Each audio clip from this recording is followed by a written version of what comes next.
One of the first adventures I ever ran as a dungeon master was this simple adventure about a town overrun by cultists. It was supposed to be dark and scary and foreboding as the party had to find a way out as they were overrun and outnumbered by these cultists. And after that adventure was over, it was just kind of like, okay, my friends had fun, I had fun, but I was dissatisfied with how I ran those cultists. I was new to running tabletop games, especially Dungeons and Dragons, and I kind of just ran the cultists as their stat block with nothing added on, and it was just okay. It wasn't what I wanted it to be. So now looking back at that adventure, it has been 10 years. 10 years of me gaining more experience, more knowledge, and more importantly, more books. So I thought, why not try to revisit those cultists and see if I can build a better one that would have suited that adventure better. So let's do that.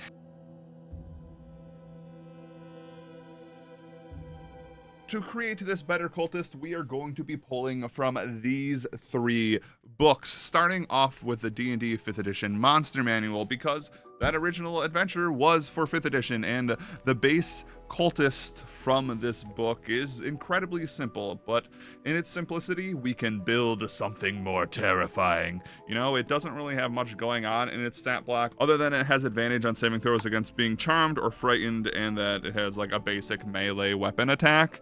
Also, not that many hit points. So we have a lot to work with here. We have a lot to build on top of. From there, we are going to flesh out our cultists a bit more, because like I said, when I originally ran them, I was just using the stat block. I was saying things like, all right, they roll to hit. That is a... Wow, I rolled a 19. So that's a 22. Does that hit? Oh, cool. They lift up their dagger and they strike at you. I didn't give them any interesting cloaks or, descriptors. I didn't have any ulterior motives for them. They were just cultists there to, be a roadblock for the party. And to add flavor onto this cultist, to give them purpose and, make them more sinister, we are going to actually pull from one of my favorite books in my entire collection, and that is The Monster Overhaul by Skerple's A Practical Bestiary. If you are unfamiliar with this book, it is an entire collection of just like tables on tables on tables on tables on tables for different fantasy, creatures. This is 1d100 wizards and different descriptors you can give said wizards. This is a wonderful book if you are running anything in fantasy. You gotta check this out. It also has a wonderful 2-page section on, cultists. So let's try to make our cultists a little bit more sinister. Give them a little bit more personality, because yes, they might all be wearing the same clothes, but they might have a purpose. They have a goal. That goal is going to, make the party want to destroy them even more. So hopefully on the screen right now, here are the 2 pages for the cultist. And I'm just gonna use some of these tables to, give our cultists, our cult, a little bit more flair to them, if you will. We're gonna first start with the cult names, dark purpose, robes, and secret mark or sign, because that's a great building blocks for a cult. I'm saying the word cult a lot. I don't know if YouTube is gonna like that, but that's okay. So I actually rolled on these tables before I started this video just to, help with the flow of things. So what I originally rolled was, for the cult name, we have the last circle. Their purpose, well, is the melding of all flesh. We already have a more interesting cultist now. They have a purpose. After that, their robes are red with silver trim, and their secret mark or sign, which is probably my favorite thing I've rolled on this table, is they have a whistled tune. So now we have this town that is filled with these cultists who are trying to meld all flesh, whatever that means, whatever that looks like. They're called the Last Circle, which maybe the last circle is this perfect being in which all flesh is one, or something like that. We have something we can work with, which is important. Along with that, red robes with silver trim. Not the most exciting, but it does give them a distinct, flavor, so that maybe down the line, the last circle appears in our campaign again, and, the party sees red robes with silver trim, and they're like, oh, we've dealt with these people before. And then the whistle tune as like a secret mark or sign I really like for the ambience of this town, because like what if the party's just like making their way through, they're all settled in with the tavern at night, and then they just hear this ominous whistling kind of call and response throughout the town. That's interesting, that's scary, that's terrifying. After that, we are going to add a couple more things onto this cultist. I specifically like this 1d10 things cultist shout while attacking, because this is Dungeons & Dragons 5th edition. There's going to be combat, most likely. I actually rolled twice on there. The first I rolled an 8, which was even death cannot stop us. With everything else we had going on, I didn't really like that option, so I rolled again, and I actually got we are being tested but we will not fail, which I think plays into that more like hive mind group cult thing that's going on, in which they're trying to, you know, meld all flesh. And that's kind of like the great thing about random and rolling tables, is that if you roll on something and you just don't like it or it doesn't fit, you can roll again. When I first started running tabletop games, I was like allergic to rolling tables. For some reason, I had it in my head that it was like taking away from the experience.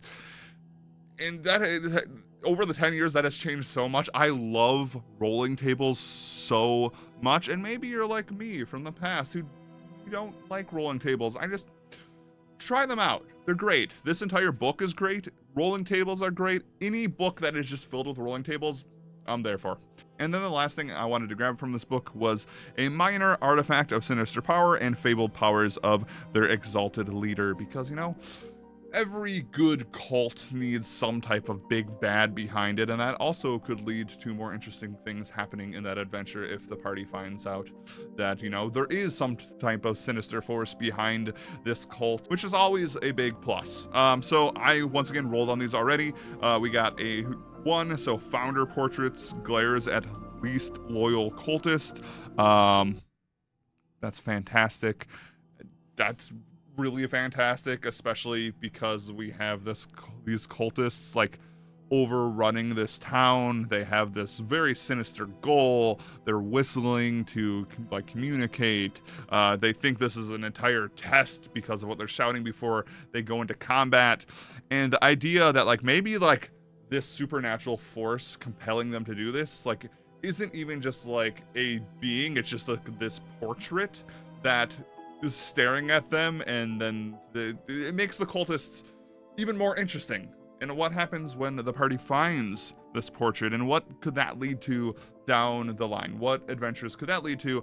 And then I also rolled on the fabled powers of the exalted leader, and I got a 2, which was can heal any wound with a few arcane gestures. And I like that it's a fabled power, because maybe this portrait is who the cultists think their leader is. They maybe have never even met the leader, but like there's rumors that like the leader is like this supreme healer, and maybe that's why they're trying to meld the flesh. And once again, that just leads to like more interesting things. And now that we have some flavor to our cultists, we have a purpose, we have a goal for them to try to accomplish, we have things that make them unique. There is one ability that I want to give them from the Land of Eem Monster book, or Bestiary Volume 1, that is going to help me really get that feeling of a town overrun, and that is the ability from the Land of Eem cultist called Endless Droves. It reads, cultists seem to come out of nowhere. When a cultist is defeated, roll 1d6, and on a 4+, another cultist joins the conflict. When I first created this adventure 10 years ago, I wanted the town to feel overrun. I wanted the party to keep running into more and more cultists and have this feeling that they were like never ending. And this ability right here from Land of Eem, which Land of Eem is a wonderful game if you've never heard of it or played it. It is like the Muppets meet Lord of the Rings. That's kind of like their tagline on how they sell the game. It is fantastic. It is a game I very much like.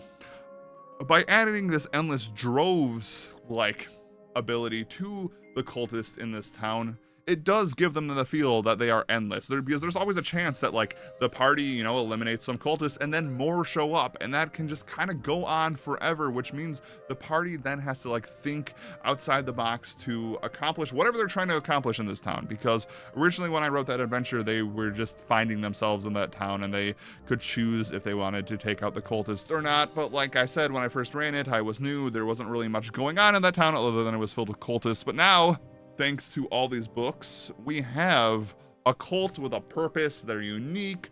They have the ability to, you know, keep appearing. They're more sinister, and I think that is a better cultist. And yeah, that's it. What would you add to these cultists to make them even more terrifying? What would you pull from? Along with that, if you have a monster you want me to try to make a better, quote-unquote, better version of, let me know down in the comments. This is the first type of video I've ever done. I really like creating monsters, especially because I have a lot of tools in my collection. That's the wonderful thing about collecting a lot of bestiaries and monster books and just like system neutral books, is that it makes it incredibly easy to flesh out things that normally aren't, you know, fleshed out. And I keep using the word flesh in this video, which is kind of fun because, you know, our cultists are trying to meld all the flesh of the town, which is fun. Anyway, that's the video. I hope you enjoyed it. Let me know what you thought of it down below. Let me know what you thought of the cultists. Let me know what I could change. Like I said, this is the first type of video I've ever made like this, in which I'm creating a monster. And yeah, thank you so much for watching, and until next time, be excellent to each other.